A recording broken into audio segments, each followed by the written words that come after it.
இல்ல சார். அவங்க குடுத்த புகார வாபஸ் வாங்குறேன்னு அவங்க போய் நிக்கிறாங்க. பட் நீதிமன்றம் இல்ல பாலியல் குற்றச்சாட்டுன்னு ஒரு விஷயம் வந்துருச்சு. நாங்க தலையிடுறோம்னு அவங்க உள்ள வராங்க. இப்ப பிரச்சனை எங்க வருது அப்படின்னா, நோட்டீஸ் ஒட்டும்போது தான் வருது. ஸோ இதெல்லாம் தாண்டி சீமான் அவர்களே பிரஸ் மீட்ல ஒரு வார்த்தையை பயன்படுத்துறாரு. நான் என்ன வயசுக்கு வந்த பொண்ணு ஏதாவது தப்பு பண்ணிட்டேனா? இல்ல கல்லூரி பெண் ஏதாவது கெடுத்துட்டேனா? என்ன நீங்க என்ன பேசிட்டு இருக்கீங்க அப்படின்னு ஒரு வார்த்தை பதிவு. நம்மளுடைய ஊர்ல இந்த மாதிரி தலைவர்கள் பேசினதே கிடையாது. மாற்று அரசியல் பேச என்ன மாதவிடாய் ரத்தம்னு பேச முடியாது. யாரு நம்ம ஸ்டாலின் தானே பேசலையா? இவங்க ஒரு முன்னாள் பிரதமரை பார்த்து இப்படித்தான் பேசுவீங்களா? அதுக்கப்புறம் விதவை மறுவாழ் வந்து எங்கள் வீட்டில் எங்கள் அப்பாட்ட வேணா வந்து வாங்கிட்டு போகணும்னு சொல்லலையா? நோட்டீஸ் விட்றாங்க. சீமான் அவர்களுக்கு மனைவி வந்து பிரச்சனை என்ன சொன்னாங்க, நோட்டீஸ் விட்டுனாங்க. நான் தான் பிடிச்சிட்டு வர சொன்னேன். ஸோ நான் தான் பண்ணேன்றப்ப என்ன கைது பண்ணட்டும், நான் ரெடியாக இருக்க முடிஞ்சா கைது பண்ணி பாருங்கன்னு ஒரு விளம்பரப்படுத்தினாங்கல்ல. இந்த விளம்பரப்படுத்தலைங்க. அவங்களை நீங்கள் அசிங்கப்படுத்துறீங்க அப்படின்றதுனால அவங்க வந்து எதிர்ப்பு ஆற்றினாங்க. 25 ஆண்டு காலம் எல்லை காவல் படையில் பணி செய்திருக்கிறார். எதுவும் எல்லை காவல் படை அப்படின்னு கூட அந்த குறைந்தபட்ச மரியாதை தர வேண்டாமா? உங்களுக்கு சீமான் பிடிக்காமல் போகலாம், வேற அதுக்கு இப்படி தான் தாக்குவீங்களா? அப்போ திட்டமிட்டே நீங்கள் அதை செய்திருக்கிறீர்கள், மடைமாற்றம் செய்வதற்காக செய்திருக்கிறீர்கள். நல்லா புரிஞ்சுக்கோங்க. உங்களையும் என்னையும் வந்து காவல்துறை எப்படிலாம் ட்ரீட் பண்ணலாம். ஒரு ராணுவ வீரர் அவர் சொல்கிறார், நான் சர்வீஸில் இருந்திருக்கேன் சார், நான் சர்வீஸ் எக்ஸ் சர்வீஸ்மேன். நீ யாராக இருந்தால் என்னடா கம்பியில் துணியை சுற்றி அடிச்சிருக்கீங்க? இது நியாயமா? இதுதான் நீங்கள் ராணுவத்துக்கு கொடுக்குற மரியாதையா? ஆஃப்டர் ஆல் ஒரு சின்ன கேஸு அப்படின்ற ஒரு விஷயத்தை டார்கெட் பண்ணி உங்களுக்கு பண்ணலை. நமக்கே வெளிப்படையாக தெரியுது. இதனோட பின்னணி என்னவா இருக்குன்னு நினைக்கிறீங்க? யாரெல்லாம் இருக்காங்கன்னு நீங்கள் நினைக்கிறீங்க? டெய்லி இங்கே பிரச்சனைகள் வந்துகிட்டே இருக்குது. நேற்றுக்கு நியூஸ் பிரேக் ஆகுதுங்க. கிட்டத்தட்ட 1700 கோடி ரூபாய்க்கு ஊழல் நடந்திருக்கு. சென்னை கார்பரேஷனில் ஊழல் நடந்திருக்கு. எதுவும் கக்கூஸ் கழுவுறதுல ஊழல் நடந்திருக்கு அப்படின்னு நியூஸ் பிரேக் ஆகுது. உடனே இவங்க இதை கையில் எடுக்கிறாங்க.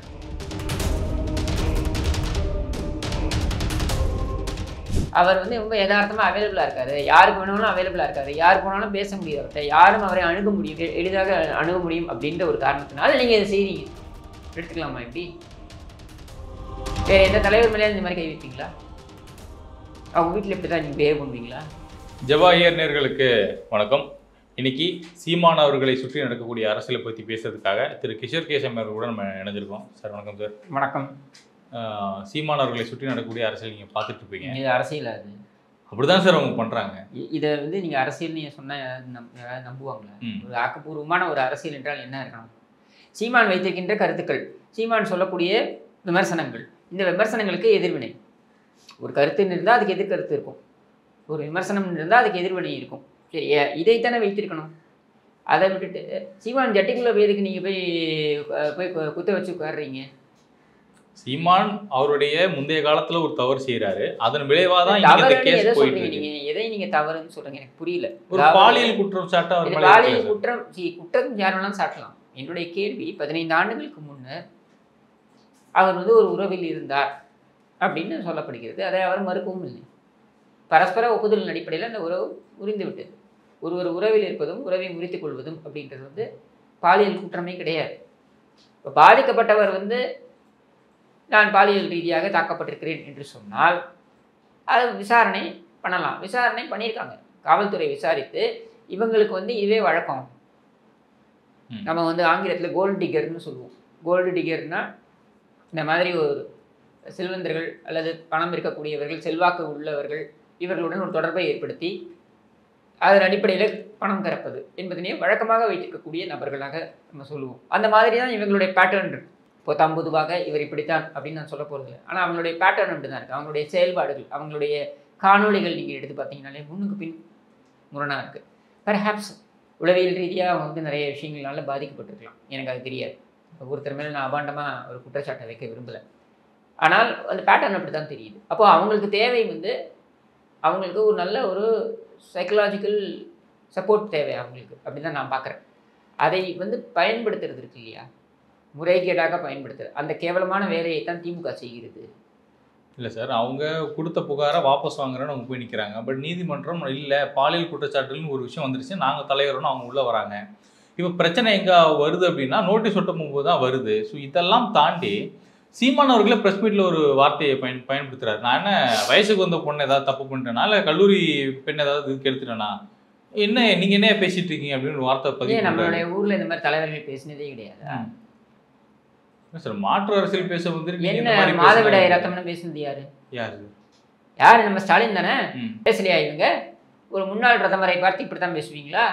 அதுக்கப்புறம் விதவை மறுவாழ் இதை வந்து எங்கள் வீட்டில் எங்கள் அப்பாட்ட வேணா வந்து வாங்கிட்டு போகணும்னு சொல்லலையா? சார் ஸ்டாலின் அவர்களுடைய அரசியல் நல்லா இல்லைன்னா நம்மளும் அதை ஃபாலோ பண்ணுறது நல்லா நம்ம ஃபாலோ பண்ணுறதே இல்லை. நான் என்ன கேட்குறேன்னா, சீமான் யதார்த்தமாக பேசக்கூடிய ஒரு பாங்கை கொண்டவர். ஊர் பக்கம்லாம் போனீங்கன்னா அவங்களுடைய பேச்சுக்கள் நீங்கள் நினைக்கிற மாதிரி பாலிஸ்டாலாம் இருக்காது. நீங்களே இப்போ நீங்கள் திருச்சியிலேருந்து வரீங்கன்னா, திருச்சி ஊட்டி இருக்கக்கூடிய ஊர் பக்கம் போனீங்கன்னா அங்கே இருக்கக்கூடியவங்க அவங்க வந்து யதார்த்தமாக பேசுகிறவங்க தான். சரளமாக அதில் பார்த்தீங்கன்னா சில நம்ம அதை ஆக்சுவலாக எடுத்து ஸ்க்ரூட்டனைஸ் பண்ணி பார்த்தோம்னா கெட்ட வார்த்தையாக இருக்கும். இங்கே நீ வடசென்னை போனீங்கன்னா அவங்களுடைய பேச்சு அந்த இது பார்த்தீங்கன்னா எடுத்திங்கனாலே சில யதார்த்தமாக சில வார்த்தைகள் வரும். சரியா? அப்படி பேசக்கூடிய ஒரு யதார்த்தமாக வந்த வார்த்தை தானே தவிர அது எல்லாம் வந்து நொட்டேன்னு சொல்கிற அளவுக்கு நீங்கள் என்ன யோகியர்களா? ஒரு காலத்தில் திமுகவுடைய மேடைகள் எவ்வளோ பெருமையாக பேசுவாங்க தெரியுமா? ஒரு விஷயத்தை, ஒரு நடிகைக்கும் ஒருவருக்கும் தொடர்பு இருக்குது அப்படின்னு சொன்ன பொழுது அந்த தலைவர் வந்து அவள் ஒன்றும் படிதாண்டா பத்தினியும் அல்ல, நான் ஒன்றும் முற்றும் துறந்த முனிவனும் அல்ல அப்படின்னு சொன்னதை வந்து பெருமையாக பேசுனது இல்லையா திமுக காரங்க? கருணாநிதி பேசாத ஆபாசமா? எவ்வளவு மோசமாக பேச முடியுமோ அவ்வளவு மோசமாகவும் பேசியிருக்காங்க. துரைமுருகன் பேசலையா? ஈவேரா வந்தார், எங்கள் ஊருக்கு வந்தார், மணியம்மையை பார்த்தார், கூட்டிக்கிட்டு போயிட்டாருன்னு சொல்லலையா? அப்புறம் வருஷம் விசாரணதுலாம் வேற விஷயம். இதெல்லாம் என்ன மாதிரியான ஒரு வழி பேச்சு? அப்போ உங்கள் ஆழ் மனசில் இருக்குது, அதெல்லாம் வெளிப்பட்டதுன்னு சொல்லலாமா? இல்லை சார், நோட்டீஸ் ஒட்டுறாங்க. சீமான் அவர்களுடைய மனைவி வந்து ப்ரெஸ் மீட்ல என்ன சொல்கிறாங்க, நோட்டீஸ் ஒட்டினாங்க, நான் தான் பிச்சுட்டு வர சொன்னேன், ஸோ நான் தான் பண்ணேன்றப்ப என்ன கைது பண்ணட்டும், நான் ரெடியாக இருக்கேன், முடிஞ்சா கைது பண்ணி பாருங்கன்னு ஒரு விளம்பரப்படுத்துறாங்கல்ல. இந்த விளம்பர அரசியல் விளம்பரப்படுத்தலைங்க, அவங்களை நீங்கள் அசிங்கப்படுத்துறீங்க அப்படின்றதுனால அவங்க வந்து எதிர்வினை ஆட்டுறாங்க. அவங்க இன்ஃபேக்ட் அவங்க வெளியில் வந்திருக்க வேண்டிய அவசியம் கிடையாது. என்னை பொறுத்த வரைக்கும் தனிப்பட்ட இதில் என்ன கேட்டிங்கன்னாக்கா அவங்க வெளியில் வந்திருக்க வேண்டிய அவசியம் கிடையாது. அவங்க மன்னிப்பு கேட்க வேண்டிய அவசியம் கிடையாது. ஏன்னா நோட்டீஸை ஒட்டுறீங்க. நோட்டீஸை நான் திருப்பி நேற்று சொன்னது நிறைய பேர் சொல்லியிருக்காங்க, நோட்டீஸ் ஒட்டினதுக்கப்புறம் என்ன வேணாலும் பண்ணலாம். அப்படி கிடையாது. ஒரு லாஃபுல் பிளேஸில் ஒரு அரசு நோட்டீஸ் ஒட்டப்பட்டிருக்கிறது என்றால் அதை கிழிப்பது என்பது அது வந்து சில சட்டப்படி சில சிக்கல்கள் இருக்குது. அதை வந்து நீங்கள் அப்படி கிழிக்க முடியாது. அதுவும் அந்த காவல்துறையினர் இருக்கும்போதே நீங்கள் அதை கிழிக்கிறீங்க அப்படின்றத வந்து ஏற்றுக்க முடியாதுன்றது சட்டப்படி. அது வரைக்கும் ஓகே.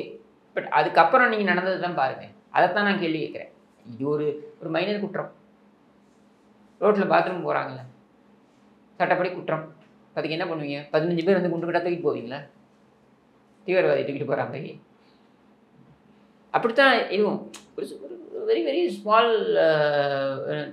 பட் எஸ் ராங், தப்பு இல்லைன்னு நான் நியாயப்படுத்தலை. ஆனால் நீங்கள் எப்படி நடந்துக்கிட்டீங்க? கதவை திறந்துட்டு வரீங்க, உள்ளே போய் பிடிச்சி இழுத்துட்டு வெளில போகிறீங்க. இதெல்லாம் யார் உங்களுக்கு அந்த அனுமதி கொடுத்தது? 25 ஆண்டு காலம் எல்லை காவல் படையில் பணி செய்திருக்கிறார் அவர். அதுவும் எல்லை காவல் படை அப்படின்னும் போது அதுக்கான அந்த குறைந்தபட்ச மரியாதை தர வேண்டாமா? உங்களுக்கு சீமான் பிடிக்காமல் போகலாம், அது வேற. அதுக்கு எப்படி தந்தாக்குவீங்களா? அப்போ திட்டமிட்டே நீங்கள் அதை செய்திருக்கிறீர்கள். மடைமாற்றம் செய்வதற்காக செய்திருக்கிறீர்கள், விளம்பரப்படுத்துவதற்காக செய்திருக்கிறீர்கள். நோட்டீஸ் ஓட்ட போகிறவங்க எதுக்கு மீடியா கூட்டு போகிறீங்க? எனக்கு அது முதல்ல சொல்லுங்கள். நோட்டீஸ் ஓட்ட போகிறவங்க மீடியா கூட்டு போகல சார். அந்த இடத்துல பிரச்சனை வருதுன்னா மீடியா ஆட்டோமேட்டிக்காக அந்த சீமான் ஒரு கண்டென்ட் கிடைக்குமேனு போகிறாங்க. நீலாங்கரையில் இருக்குது சீமானுடைய வீடு. சரியா? சீமான் ஊரில் இல்லை. நாங்கள் மீடியா வர வேண்டிய அவசியமே கிடையாது. நோட்டீஸ் ஓட்ட போகிறாங்கன்றது சொன்னதுக்கப்புறம் தான் மீடியா அங்கே வரவழைக்கப்படுகிறது.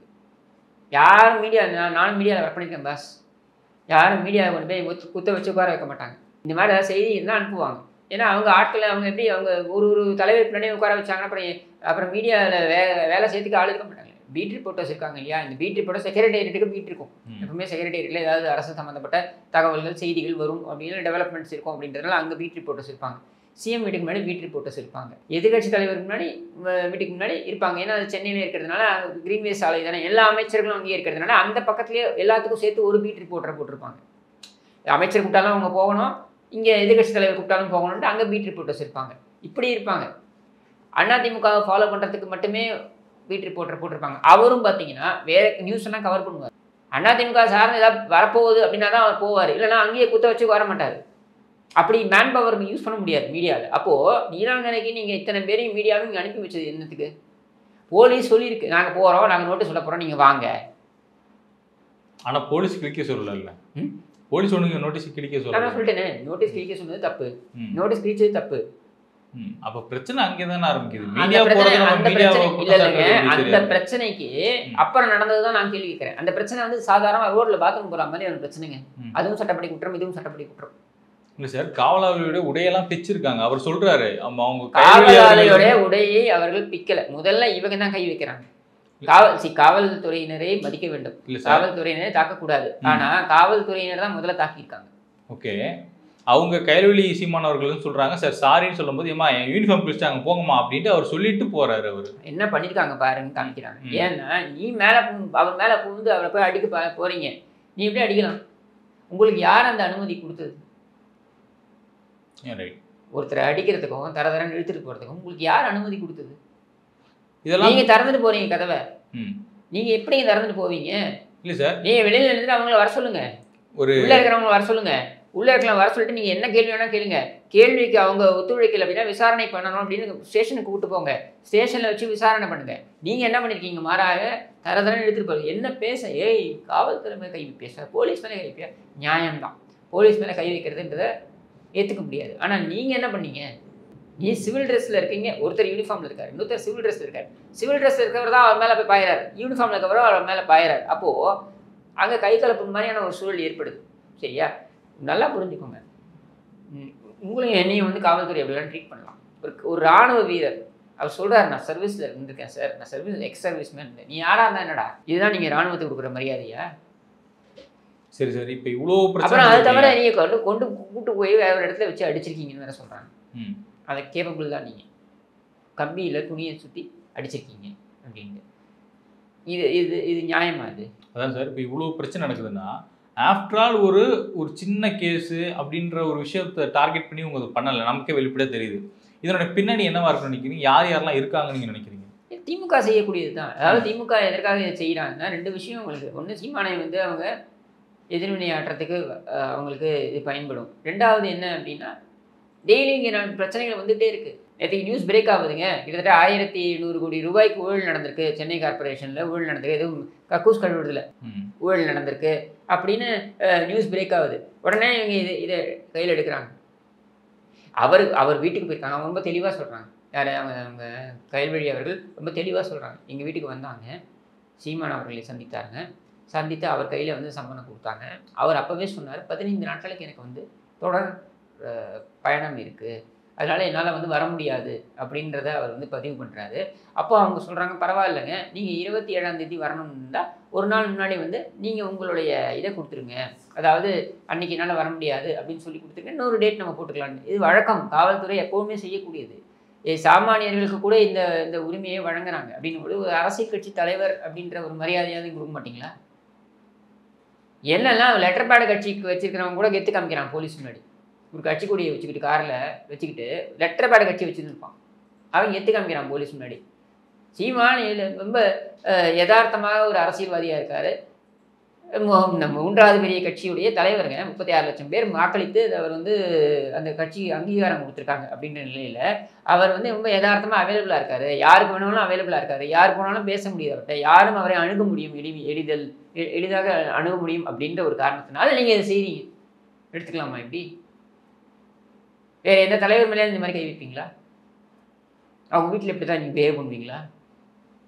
இது சம்பந்தமாக மற்ற கட்சி தலைவர்கள் யாருமே வாய் திறக்கவே இல்லை. ஒரு ஆதரவோ இல்லை எதிர்ப்போ இல்லை இது தப்பு இது சரி எதுவுமே விளக்கம் கொடுக்கவே இல்லை. இதெல்லாம் எப்படி பார்க்குறீங்க? அவங்க இதில் ஏன் ஒரு கட்டத்துக்கு மேலே நுழைய முடியாதுன்னா, இது ஒரு பர்சனல் இஷ்யூ ஆகிடுது. அதாவது சீமானுடைய பர்சனல் லைஃப் சம்மந்தப்பட்ட ஒரு விஷயம் அப்படின்னும் பொழுது அதில் அதிகம் நம்ம கருத்து தெரிவிக்கிறதுக்கு எதுவுமே கிடையாது. ஆனால் காவல்துறை இப்படி நடந்து கொள்வது அப்படின்றது இது 2-3 இடங்கள்ல இது பண்ணியிருக்காங்க. இப்போ திரு ஜெயக்குமார் அவர்கள் கள்ள ஓட்டு போட்டான் அப்படின்னு ஒருத்தனை பிடிச்சி கூட்டு போய் காவல் நிலையத்தில் விட்டார் அப்படின்ற ஒரு காரணத்துக்காக, அவன் கட்சிக்காரனாக இருந்தான், திமுக கட்சிக்காரனாக இருந்தான்ற ஒரு காரணத்துக்காக அவரை தரதரன்னு இழுத்துட்டு போகிறாங்க வீட்டிலிருந்து.